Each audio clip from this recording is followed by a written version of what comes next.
Hello everybody, it's August 4th, 2022. Just wanted to give you an update. Look, no mushrooms. And when I did this original video from August 26th, this was the mushroom maker pot.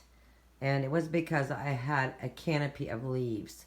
So I realized after doing the first video that some of you want to keep that canopy. So all I did was lower it down. It was up here with the monster plants. And I took it down here and set it on top of an aquarium just so it would get air. And I have no mushrooms.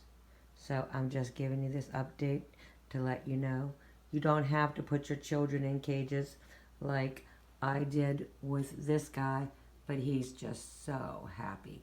So if you want to keep your canopy, just move your pot down where it gets more air circulation and you won't have any mushrooms. Take care, like and subscribe.